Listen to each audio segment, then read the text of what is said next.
What is up, Scar Knight, bringing you the final part of this Generation 1 whole category thing when it comes to how well does the original 151 Pokemon fare design-wise. Is it good? Is it bad?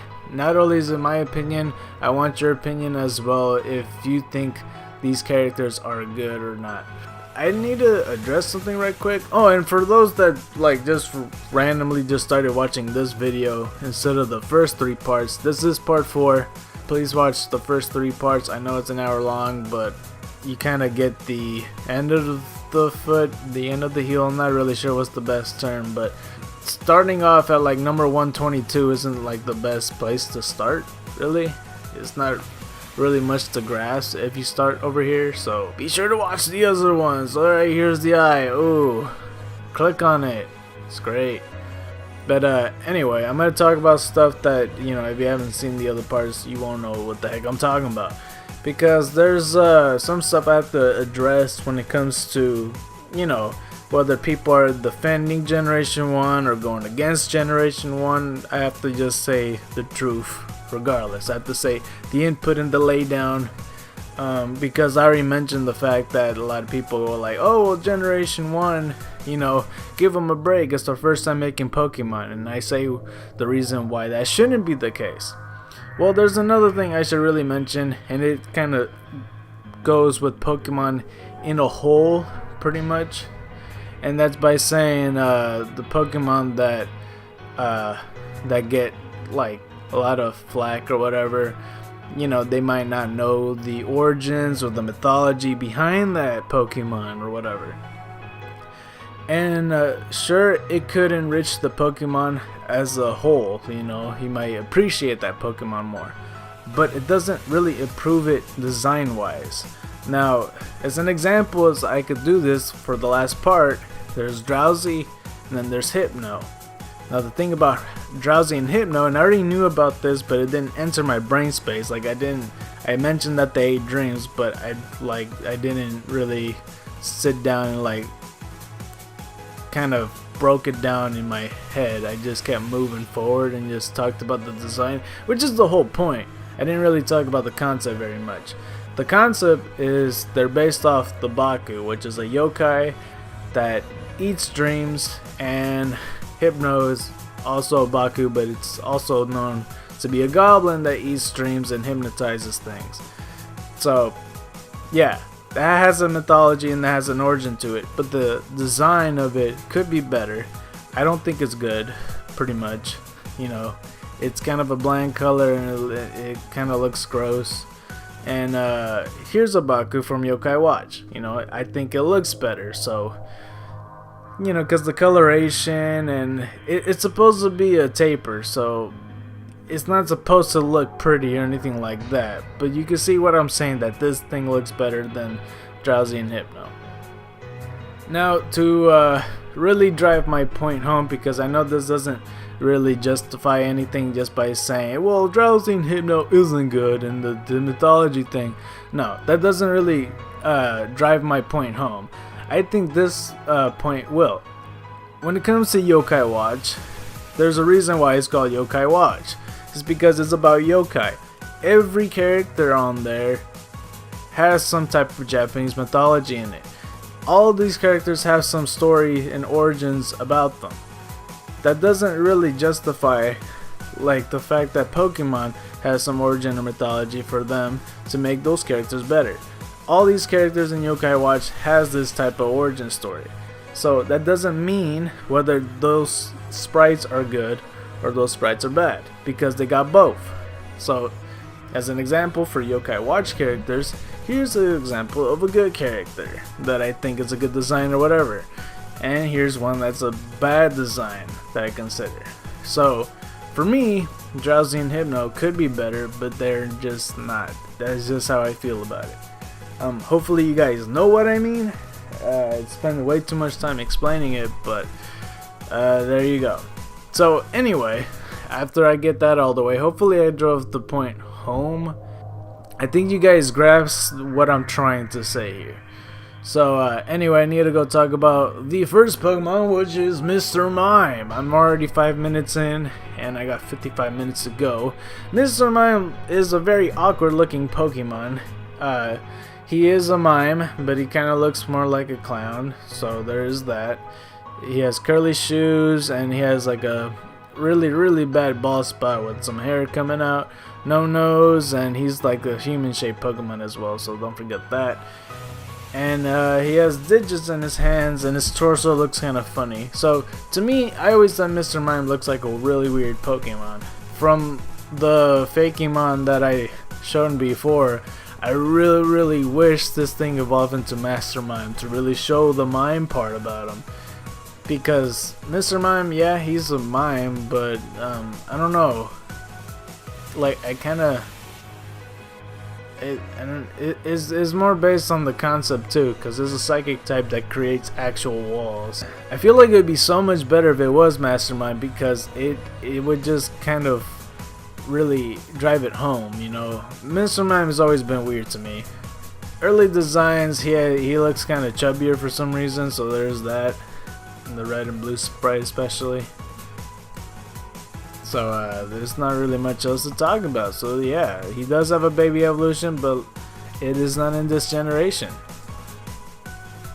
So the next Pokemon is Scyther. Scyther is such a solid design.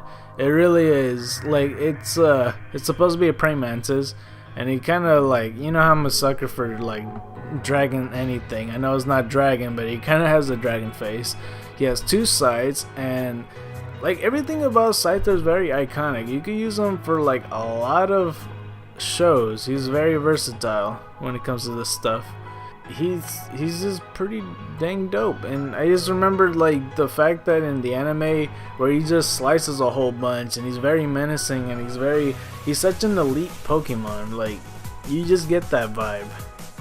He's really freaking cool. Like, it's a lot of people's favorite Pokemon too, so there is that. Where was it? I think in the early designs. I don't know. I just remember in the anime where he keeps trying to like chop up whoever's his enemy pretty much, and he also in the anime, like, he hates the color red, and his arch rival is probably a Pokemon that's coming up soon, so I'll get back to what I was saying about that. But the red and green sprite looks like an entirely different Pokemon almost. Like, there was that thing about Scizor, what Scyther was going to evolve to in, you know, the golden beta, golden silver beta, so there's that. But I don't know, I like this design, but I don't mind the way Scyther looks now either. Regardless, it's still a solid design either way. So yeah, that's pretty much it. And I really like the iconic voice they gave him too. It's like Scyther. But the praising is gonna stop because we got Jynx right here. Fun fact for you guys: when I was a kid, this was my least favorite Pokemon for a very long time. So Jynx, it's funny that we mentioned about like Yokai and Drowsy and Hypno, because Jynx pretty much is another thing from mythology where it's blonde hair, red dress, and it used to be black-faced. It was from mythology, and there's an obvious reason why they changed from blackface to having purple skin. It's because people were offended by that, because blackface shouldn't be a thing anymore. But yeah, as a kid, I hated this thing completely. I mean, the sprite that you see before you doesn't look that bad, but up until you see this picture, you're like, oh, yeah, that's the Jynx that we know for sure. Because it looks not much different than this, you know. But this sprite looks fine. Early generations, I think it looked a little bit more. No, it looks pretty much the same. It does remind me of that, like when E.T. wore the women clothing, kind of. Yeah, I don't mind Jynx as much as I did. Like, as a kid, I hated her soul pretty much. Like, everything about her I hated. But today I don't mind. Like, I don't mind using a Jynx in my team someday. But yeah, you can see the whole controversy and everything. but there is mythology about it, and this is what I mean. Like, okay, I don't mind the purple skin and everything, and Jinx kind of does look kind of weird when you look at like the picture instead of the sprite before you, but design is just a bit better, but it's not like my thing. It's not like a good design. Like if there was a princess like this thing, it's a Fakemon to make an evolution, this is better. And I'm not just saying that because like she's pretty or anything like that. I'm just saying that because like to me, I always like 3-stage evolutions, and I like them that they make sense. And there's always like a cool middle stage evolution or an ugly one, and you know, obviously Jinx would be like the cool one, right? So I'm just saying stuff because his eyes, whatever, stupid joke. But you get the point. Smoochum is a second generation Pokemon, so I'm not gonna cover that. So we got ourselves Electabuzz. Another thing about Electabuzz is it's based off a tiger. Not only that, it's based off an Oni, which is an ogre, which isn't obvious because it says so in the trivia. I don't know. I don't really see much ogre in it. Maybe just the face, just a little bit. But if I haven't read that, I wouldn't know it. Like I don't know. It's kind of hard to believe, but I like Electabuzz for being a tiger. Like it's cool that he's standing up and everything. You know, he looks like he could actually fight pretty well. Like if he was in a random game, like I don't know, like Marvel vs. Capcom or something, like you would feel like he would know how to fight in that game. So it'd be cool. Actually, I could kind of imagine Scyther there too. But speaking of which, like those two in the anime, they both hate the color red for some reason, and I don't know. I don't think ever since after the episode they never brought that back, because that would be cool if that's just a thing.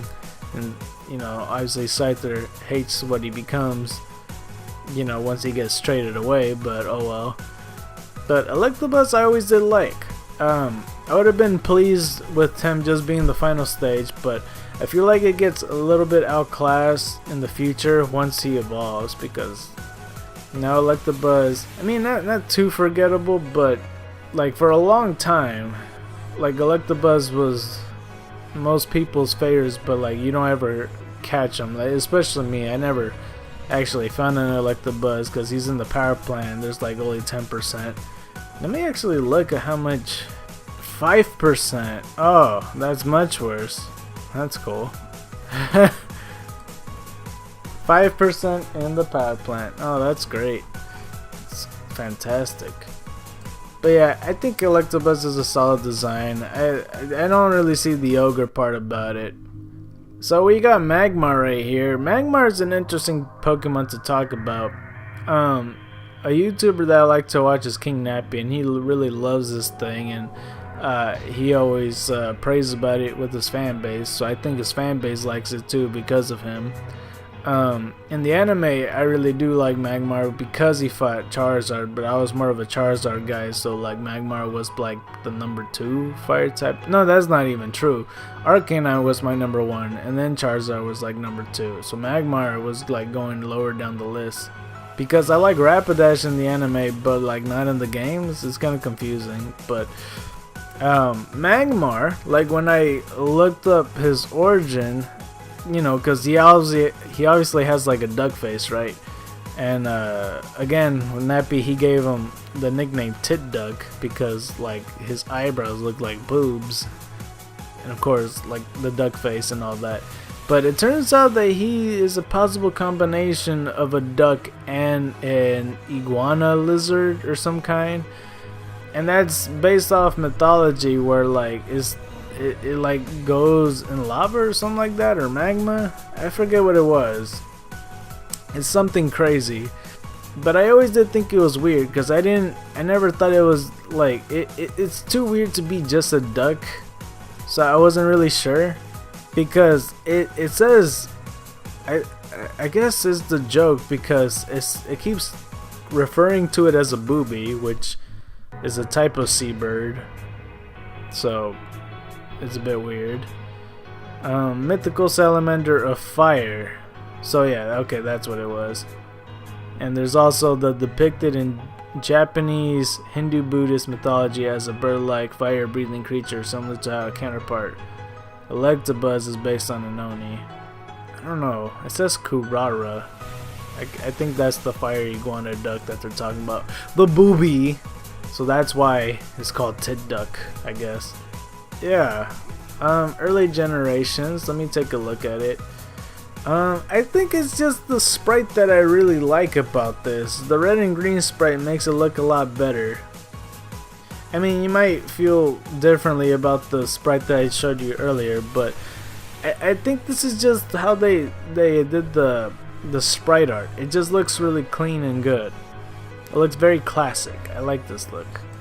I feel like the evolution, like I don't mind it and everything, but like the Electabuzz evolution, you know, what I'm trying to get at is like it doesn't outclass Magmar very much. I used Magmar before, and he's pretty decent. Like I don't mind using him at all. So I don't think it's the same as Electabuzz where he gets outclassed a little bit. Because regardless, you don't trade him away anyway. It's just that a lot of people like the Electabuzz evolution a lot more is the thing. I'm not really sure about the evolution of Magmar though. Like it's not as popular as the Electabuzz evolution.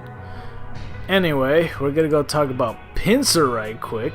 Pinsir is the counterpart to good old Scyther in Generation 1, and I mentioned the fact that it has like Exeggutor's bottom half, but now that I'm looking at it, I see that the feet are a bit different, because like Exeggutor has like the 3 toes in the front, and obviously Pinsir, as you can see, has like a toenail on the back, so there's that. And I think like the lines throughout his body is different. But regardless, I feel like I always thought in Generation 1 Pinsir was just a bit too simple. Like stick arms and like round body and, you know, pincers on his head. It's supposed to be a stag beetle and it has teeth and everything. I don't know. I always thought it was a little bit too simple, but he was a decent Pokemon, I guess. And I noticed that like in the Gold and Silver beta, I know I mentioned it before, that it was planning to have an evolution where it looked more like a stag beetle, you know, kind of almost looked like a Heracross. And that's probably why the reason they dropped it is because they put Heracross as his own Pokemon. Which, again, when I mentioned on that Gold and Silver beta video, I kind of wonder why Heracross and Pinsir was always matched up and always going against each other. You know, not only were they stag beetles, but they were once the same Pokemon, except they kind of dropped the evolution line. So there was that. However, like the way I feel about, oh, and by the way, like the older sprites, like there's some limbs that were skinnier than before.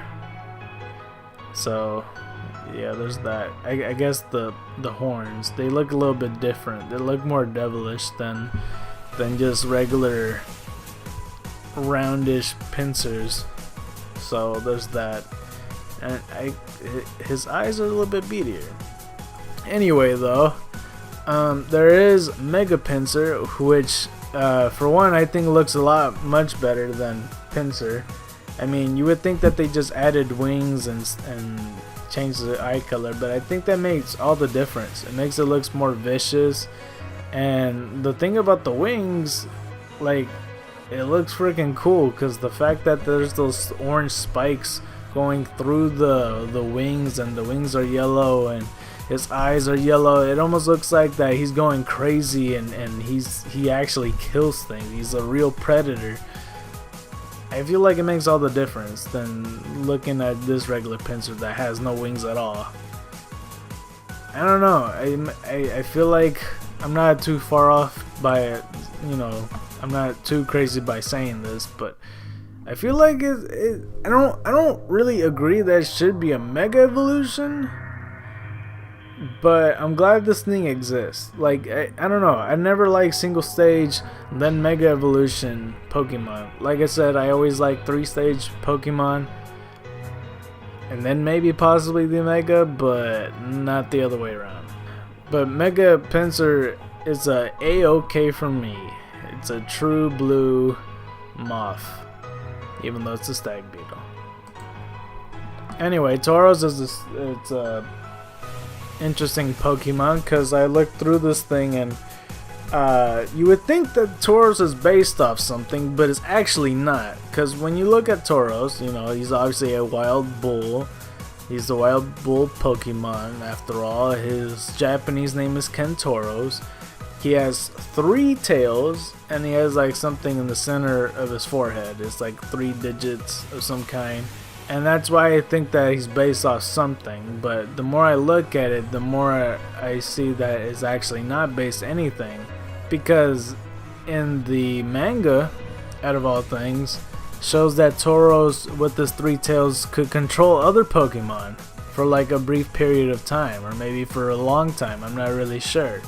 But it's never established that he could do that ever again after that chapter, or in the anime, or anything of that whatsoever. Yeah, I don't know. Like, when I see the origins, it says it's based off of bull or bison. It may also be based on the constellation Tauros, or Taurus I should say. Its tails based on a whip, more specifically the cat's own 9 tails, which isn't exactly true because it has no correlation with the cat's own 9 tails, so I don't really know. But yeah, it does say in the manga that it does control Pokemon, so that's what I'm most interested about, because yeah, there is something there. I don't know. So it says, in Tauros the Tyrant, a Tauros apparently captured in the Safari Zone was used as a mount by members of Team Rocket. By whipping his tails, he was able to control the Pokemon of the other Team Rocket grunts. A method that Green easily exploited by pushing it off a cliff and having Dittos mimic its appearance. So there it goes. So never got brought up again. And there's some weird connection with Tauros and Miltank too, because they said that there might be some baby Pokemon in the future because Tauros and Miltank are in the same page, so who knows, we might see it in the future. But there's not really much else to talk about Tauros. Yeah, he looks like a regular bull, and I don't know, if he's not based off anything, I don't see why the tails and the middle thing is necessary. Because I feel like he could look better instead of, I don't know, I feel like he's a bit too simple. At least he looks tough. Like, whenever Ash used him in the anime, I'm all like, alright, cool. But there's always some off feeling when he does use him, and I see him go against other Pokemon that looks like Pokemon. So that's the only bad thing about it. It's like the most realistic Pokemon so far that I've seen. Kinda curious to see your input on this. Like, what is your opinion on Tauros over here?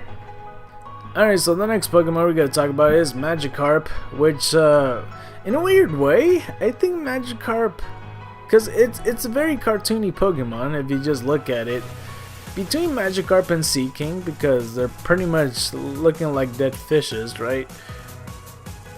Even though Seaking is more colorful and everything, Magikarp is the more realistic Pokemon. Or, more realistic Pokemon. You know what I'm trying to mean. You know what I mean by saying that. Magikarp fits right in Pokemon, and Seaking not really. At least this sprite. If I put this sprite next to Magikarp, then boom, Magikarp wins. Magikarp to me has more relevance than Seaking does. If it wasn't for the colorations that Goldie and Seaking has, then who knows, they might have a lot worse. I don't know, I feel like that, okay, that opinion right there might be not all that fair.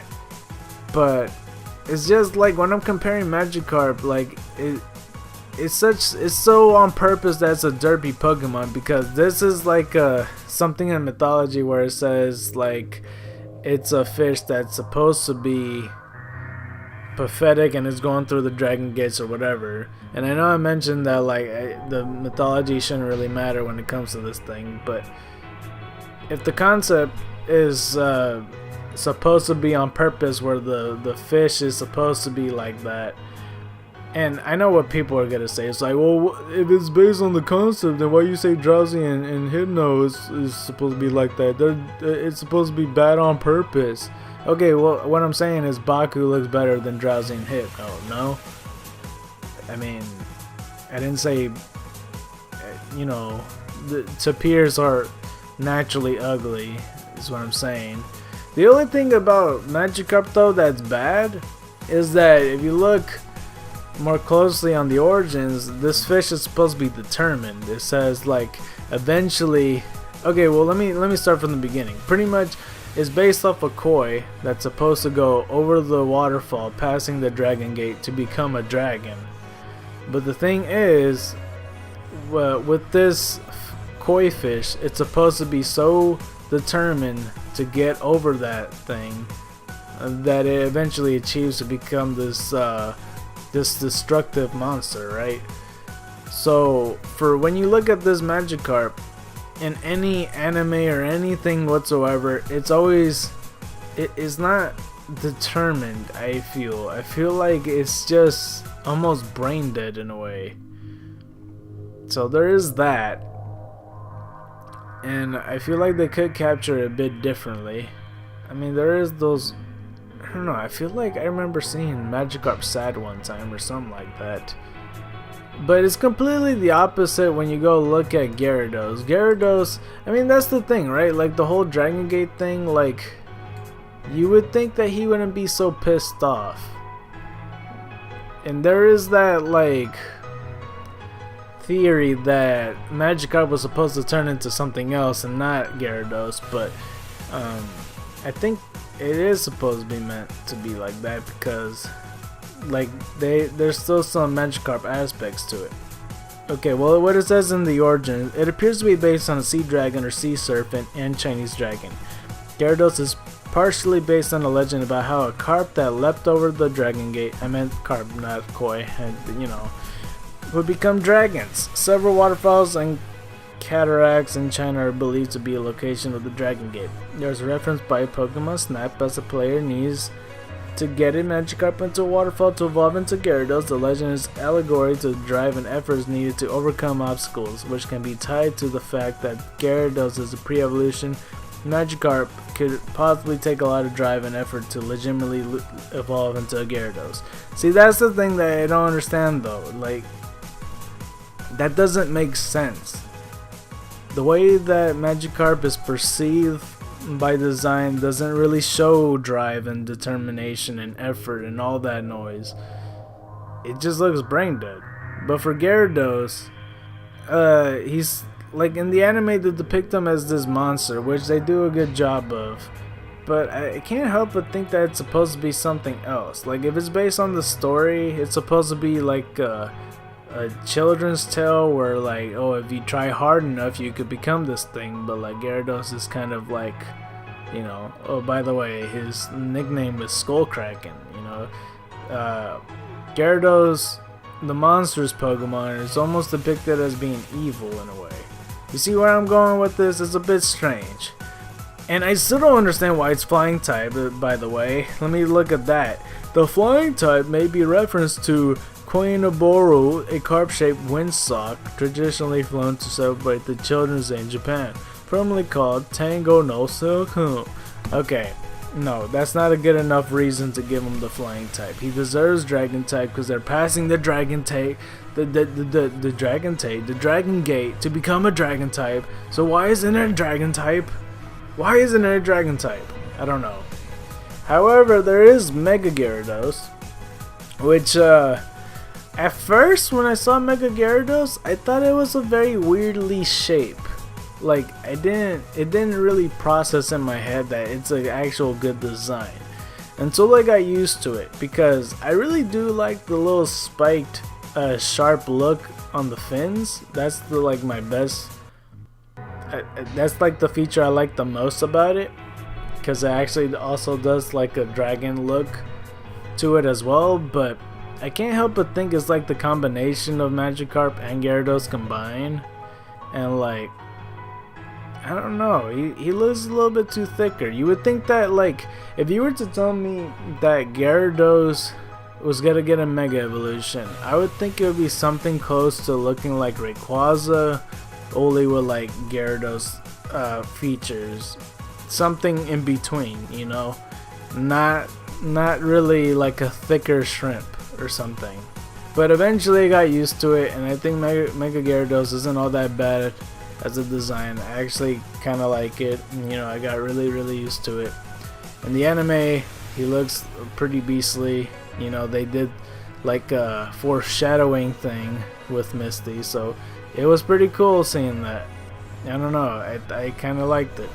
It's Water Dark type and not Water Dragon again. I don't know why. I don't care if there's too many dragons. I want my dragons, god dang it. But, you know, I guess that's fine. Alright, so we got Lapras next. It's a very gentle Pokemon, very relaxing, and that's the whole point about Lapras. It's supposed to be a relaxing, chill Pokemon. There's some pictures of it being really vicious, and it has teeth and everything.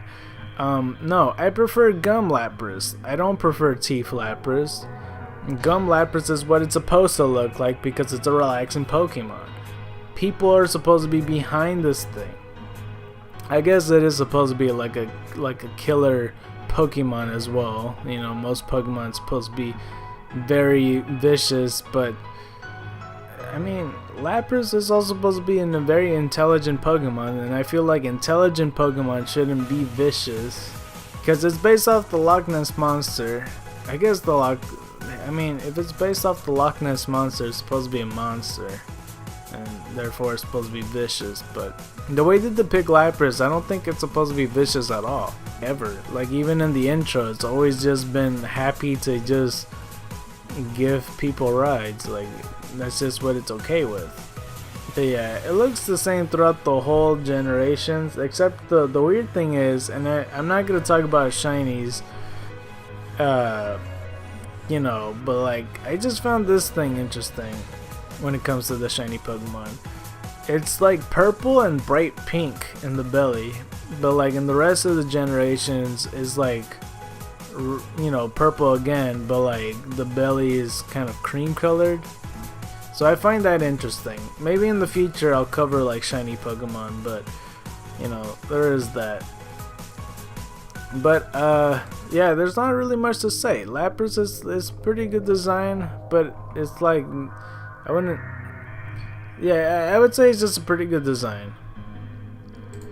So Ditto is concept based Pokemon, so I'm not gonna like hurt it or anything like that with my criticism, because you know, I get concept Pokemon completely.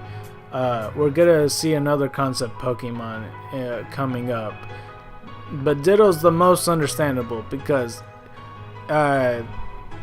if you're gonna tell me like, oh, give me a Pokemon that transforms into anything, more likely there's gonna be some type of like Jello related thing, you know, something that's Mystique related, something that's easily changeable.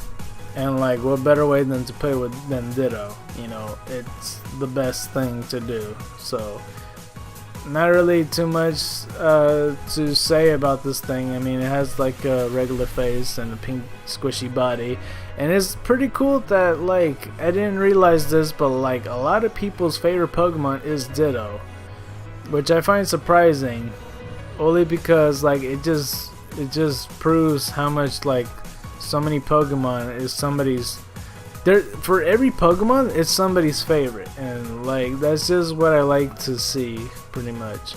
But I do find it pretty cool. Is it a fail Mew? Who knows? Me personally, I don't think it's exactly true, and you know, there's also that Melton thing. Like I said, I don't think they're related, but you know, there's that. Alright, Eevee is a very interesting Pokemon to talk about because it's based off a fox, and sometimes also could be like some type of cat sometimes. With all these evolutions that he has, Eevee is an excellent Pokemon. Like, I know so many people that likes Eevee, it's just it's pretty good Pokemon, like, not gonna lie. Early design, it looks more like a fox. It has like a different face to it. I kind of prefer the way Eevee looks right now, so it is pretty cool. And I wouldn't say it looks realistic, not like a fox doesn't look like this, because like the snout's a lot shorter, so it's not, I don't know, I kind of like the way Eevee looks right now. Like it's kind of like a defining Pokemon. And finally Pokemon took some notes, because besides being in the spin-off games by being Colosseum and XD having some type of evolutions, they're ROM hackers' favorite Pokemon, because like there's so many options you could do with Eevee. But yeah, I know a lot of people that like Eevee, and it's about damn time that he gets his own game, okay? So the next Pokemon is Vaporeon. So if you were to tell me to give me Eevee and like, oh, give me a water evolution, I wouldn't really pick a sea lion. Well, it's not really a sea lion, but that's kind of like the thing here. It's supposed to be like a cat. It's like a sea lion cat is what I mean. You know, mermaid look. But it's an interesting choice. I wouldn't go this route if people were to tell me what I would go for. But eventually I did like Vaporeon, because like I had already my favorites on the evolutions. You know, when they first started out, I never really picked Vaporeon very much, but down the road as I get older, like I like Vaporeon a whole bunch, you know. The evolutions always have like a similar body style, so I'll kind of judge it by that. But as a design, I don't know, I can't really say it's bad, it's just interesting. Like, I feel like they could go in different routes and create a better design, honestly, though, when it comes to water Pokemon, because there's so many things they could do with the water design. But a sea lion is an interesting choice. I do remember this picture. I don't remember if it was like a mega evolution or like some type of alternate form or early form of Vaporeon, but like the fins were different. It looked a lot sharper, kind of similar to a Mega Gyarados, but it looked like an actual predator. Like the body type's almost different too. Like I kind of prefer that design a little bit more than this one, and I find it really interesting because it definitely shows the lioness part more than the, you know, the fish part about it. So Vaporeon's origins are uncertain, though it could be based on a cross between aquatic creatures, felines, and canids. What?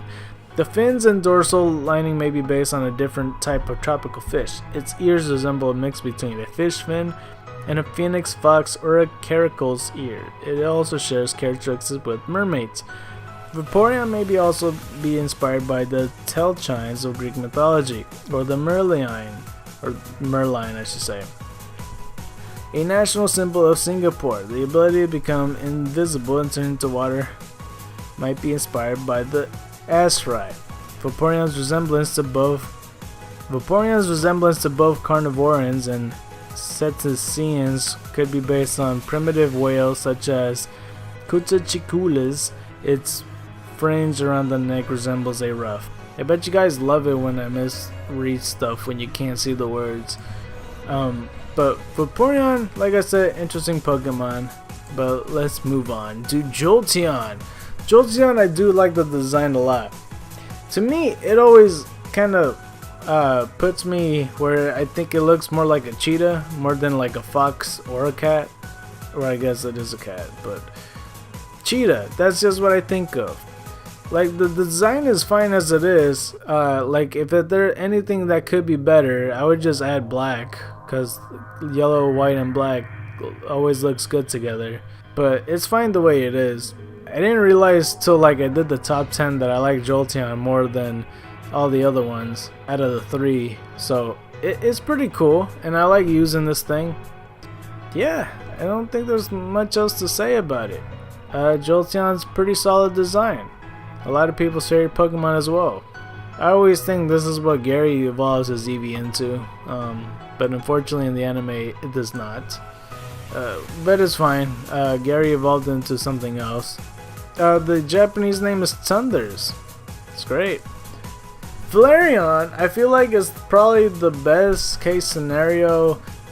If they were to make a fire type, I think this is spot on of what it would look like. I feel like it's the best design out of the three. The reason I say that, and okay, well, before I get to that, I just realized, like, for Jolteon, I feel like if you were to tell me to make a Thunder Eevee, it more likely somebody would make something that would look close to Manectric, so that's, you know, I guess I shouldn't mention that. It's pretty much the same, Jolteon and Manectric. Anyway, if you were to tell me to make a Fire Eevee, more likely it would look like this thing, Flareon. This is where I'm trying to get the point on. But I feel like it's such a great design because, like, the fire, the way it looks so soft, and the fact that it's his fur and fire at the same time is really, really cool. Early generations is very streaky, where the fire kind of, well, I mean, like, it's different than what they did with, like, Arcanine and Rapidash with these other sprites where the fiery looks like it's actual fire. But, like, for this one, it looks comfortable. Like, the fire looks out and soft, and it just makes them a lot fluffier. It's really cool how they did that effect. I mean, any other fire designs they would do more likely would be related to lava or magma. It's a solid design. I feel like it's a solid design. It was one of my first favorite Pokemon for a very long time. So yeah. Here's a concept-based Pokemon. This is Porygon. The reason I say concept is because they wanted to make some type of, like, computer Pokemon, virtual Pokemon, where they model the duck and they make it all Polygon-esque, I guess. Polygon-esque? I don't know if that's an actual word. Of course, he's famous for being that epilepsy episode where a lot of people, or a lot of children, had seizures. And it's not Porygon's fault, it's actually Pikachu's fault, because he thundershocked the whole fucking thing. So anyway, it looked a little bit different. Like, it tried to, I mean, not too much different. Like, it's just the bill's different, and that's about it. I feel like I was talking almost like Christopher Walken there. The bill is a bit different. But yeah, there's not much else to talk about. There's no real improvement there. And I feel like, I honestly don't feel like they should have made, like, a different animal instead of just a duck. Cause I don't know, man. If you were to tell me, like, oh, I want to make a computer program Pokemon based off an animal, and they're like, okay, what animal? Oh, a duck. And then you were showing me this thing, I'd be like, I would be kind of unimpressed. Like, I can't even think of a better animal to do it. But that's why I think, like, maybe you shouldn't make this Pokemon at all. Like, I guess a good concept would be, because they made Mimikyu, so why don't they make, like, a computer version of Pikachu or something? Like, save it for a different generation. Wait till Pikachu gets popular so people could get annoyed. It's like, so there's Mimikyu that's jealous to Pikachu, and now there's people making a computer version of Pikachu. Like, that would make sense. It makes sense to me, at least. I don't know if Porygon, I mean, sure, he's a strong Pokemon, but either way, I'm dwelling on too long. You get what I'm trying to say here. Ammonite's the next Pokemon. Is the Spyro Pokemon based off the fossil, this one right here, and I would say, like, it's a bit too simple, because it's pretty much the same thing, only a little bit more cutesier, so not really much to say about it. But I will say, when it comes to the evolution, oh, and the early sprites look a bit different, because, like, the Spyro looks a bit more, I mean, it looks more linear. I don't know, I can't think of a better word than that. And the eyes kind of make it look more like, It looks more like it would like be kind of a leech almost, like kind of sucking blood and stuff. Maybe not sucking blood, but it seemed like it would be that type. It would be a leech. But the Ammonite that you see here, it just looks more cutesier. Not really much else to say. It's kind of simple to me. At least the shell looks fine because it actually has ridges, I guess. Because the other one I didn't really like so much. But the evolution at least looks more like a predator.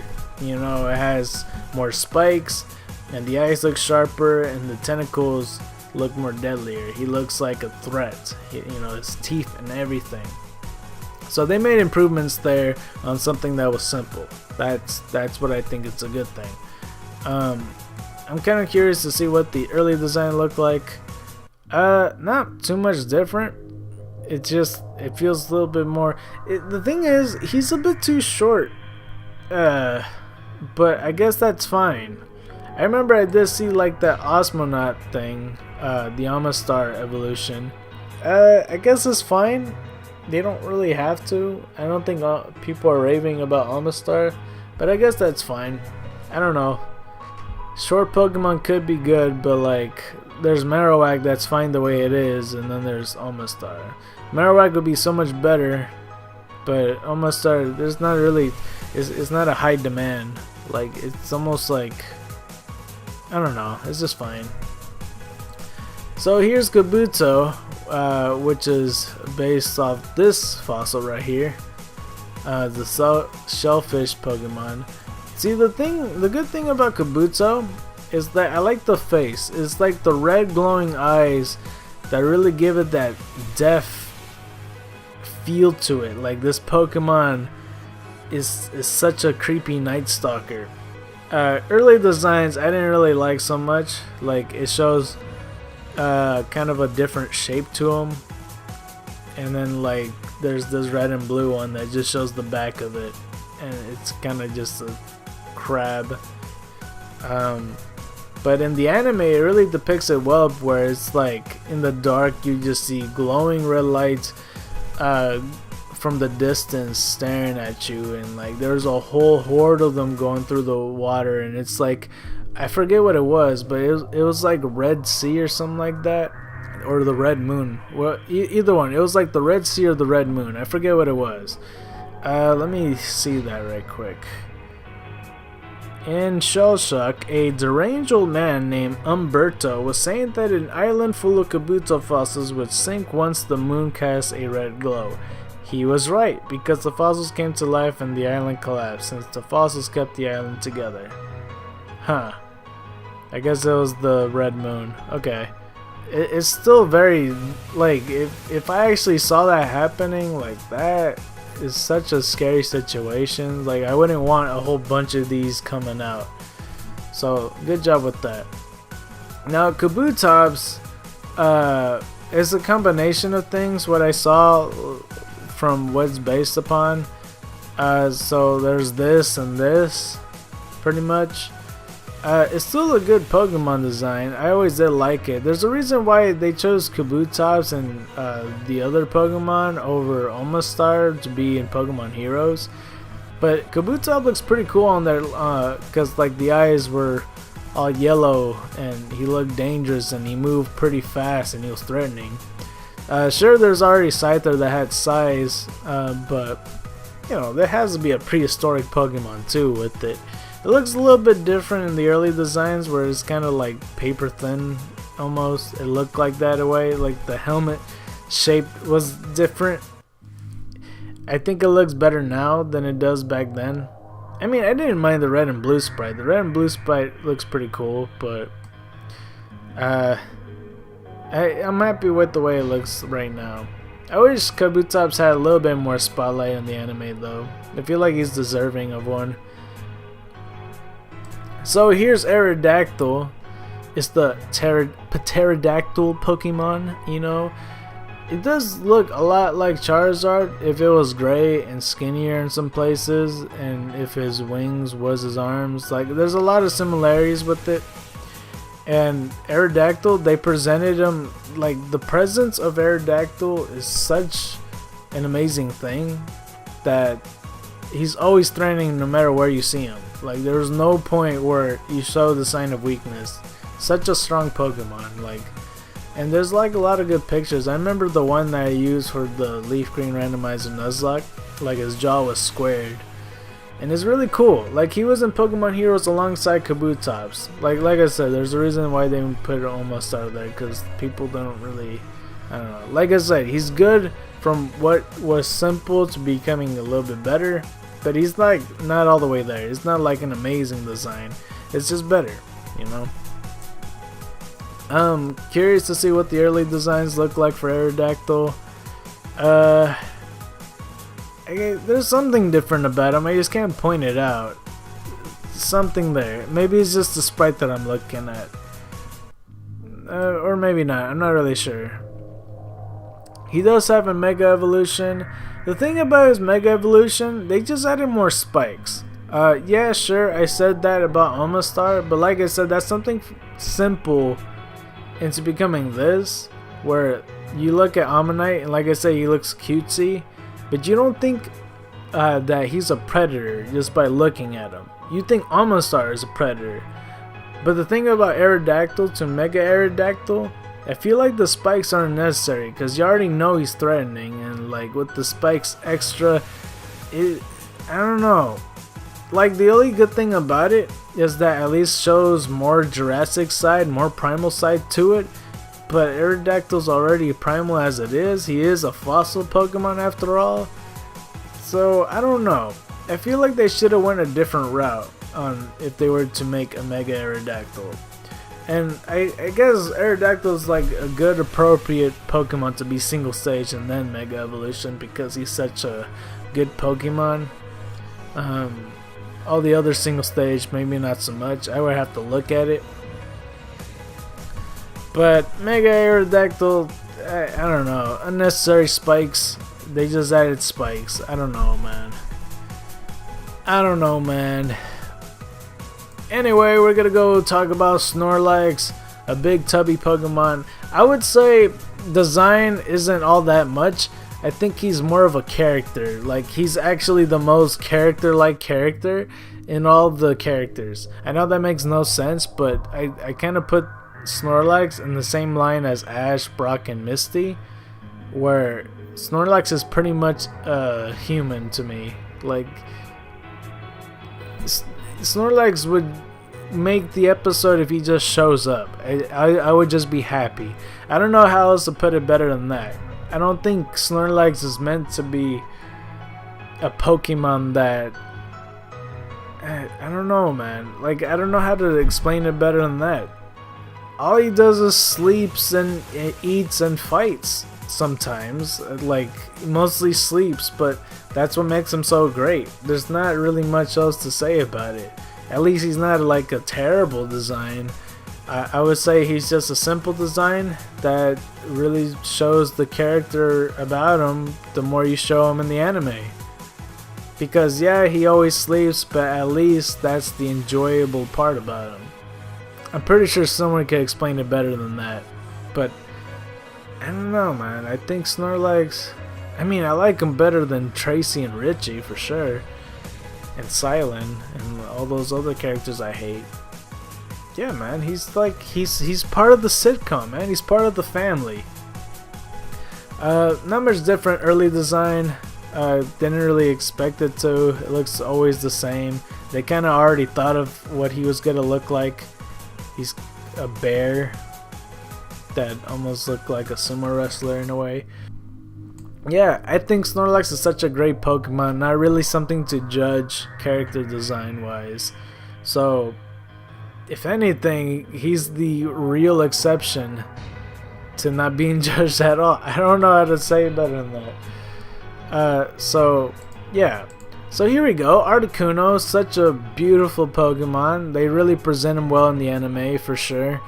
Making it have like a shiny tail and his wings flapping and the ice really sparkles across his feathers. It's such a beautiful Pokemon.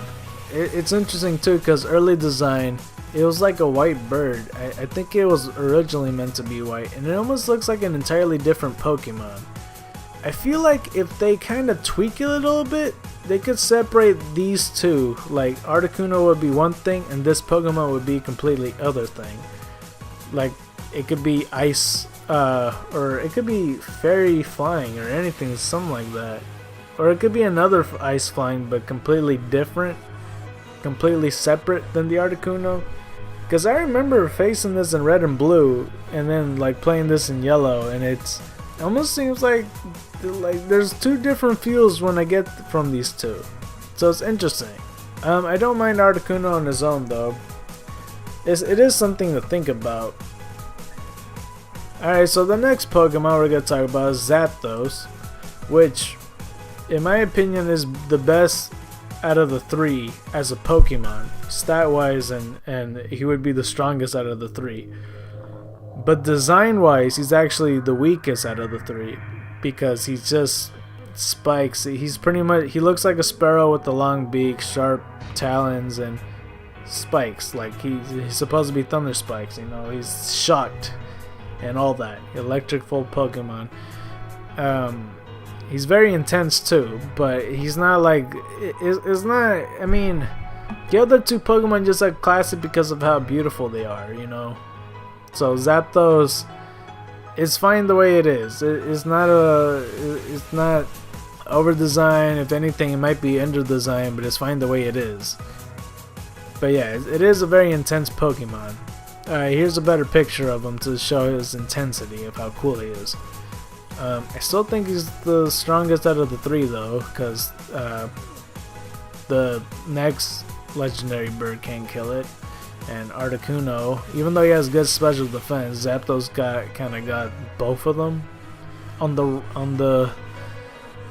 end of the ropes. So that's why I think he's the strongest. Early design, he looks more like a sparrow. Like he has skinnier features, like the talon is skinnier and the beak is skinnier. So, and the eyes look like they have like black surrounding them. So it's kind of a different look to him. Actually, he does have black in his eyes already, but there's something different about it. Anyway, here we go, is Moltres. Like I said, is another beautiful Pokemon. Sometimes, I don't know.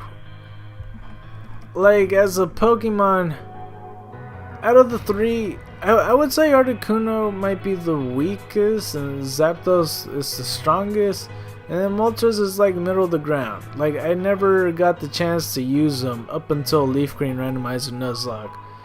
So, I guess that's a spoiler if you guys haven't seen it. But I'm sure you guys, well, I don't know. But Moltres is a very beautiful Pokemon. I feel like they could do better when it comes to Phoenix Pokemon though, honestly. Looking at all the other Phoenixes that they have in animes. I would feel like this might be one of the weakest Phoenixes, because they're always depicted as such a beautiful, you know, mythology creature. Or I could be wrong, I don't know. I can't really think of a Phoenix at the top of my head besides the X-Men Phoenix. But, you know, Jean Grey is an attractive woman, so who knows. Early generation, this is what I mean about the fiery look that Flareon doesn't possess, that Arcanine Rapidash does. I mentioned that Flareon actually does it better because he looks so fluffy. But this is the look I was trying to mention, where the fiery just, you know, kind of wavy and feathery, and, you know, kind of how do I describe it? It's almost like a kern, almost, in a way. I think you know what I mean when I say that. But it's still a pretty decent design regardless. It's still beautiful. So we got Dratini. I feel like Dratini is very iconic looking Pokemon, where it's a very soft white. It's like the nose is cool, and where the white part of the surfing body is really like appealing, and the blue is really appealing. It's almost like a purple, and like very roundish shapes. I like it. It's like very, very iconic to me. Very nicely white, like very soft colors. Really, really gentle, relaxing Pokemon too. And yeah, early generations, they kind of put the scales on the white serpent part of the body, and it almost gave like a different feel to it. Although Dratini is already found in the water, you kind of get more of a watery vibe when you see this, like it belongs in the water. But for me, whenever I see Dratini normally, I mean, sure, he lives in the water, but I don't ever think that. I just think he belongs in the clouds, really. Speaking of clouds, here's Dragonair. Dragonair is a lot of people's favorite Pokemon by itself, and it is a beautiful Pokemon as well. The wings on his head, the shiny blue, the orb on his neck, the shiny white along with the blue.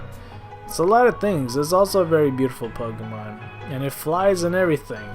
I think early generation, it looks like, well, the nose was a bit more rounder.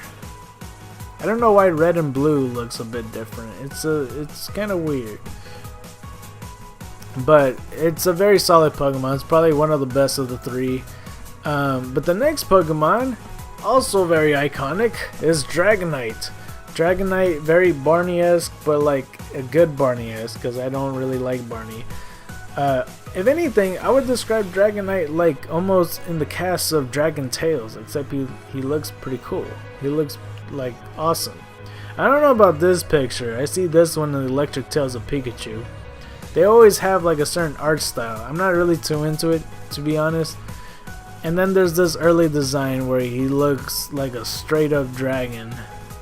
Yeah, looks entirely different to me, like the different feel and everything.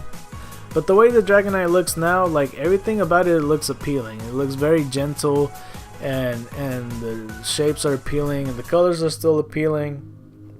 Except for like Iris Dragonite, which is super intense, where it kind of breaks my reality when it comes to Dragonite.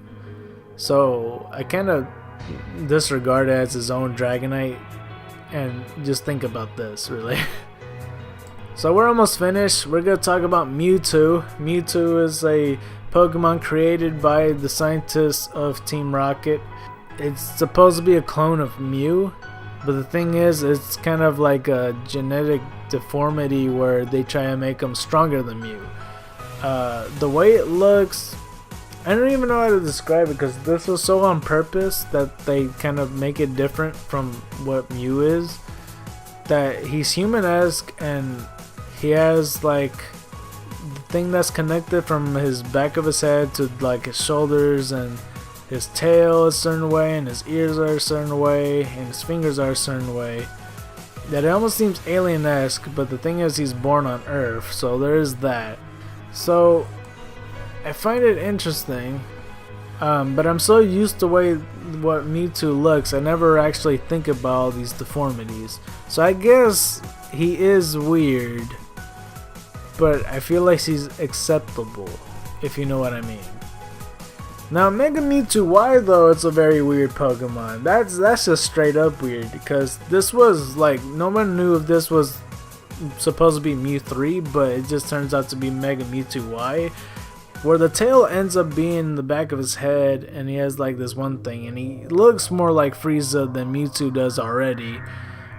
But I feel like this one looks a bit too weird, and he's actually shorter than Mewtwo and taller than Mew.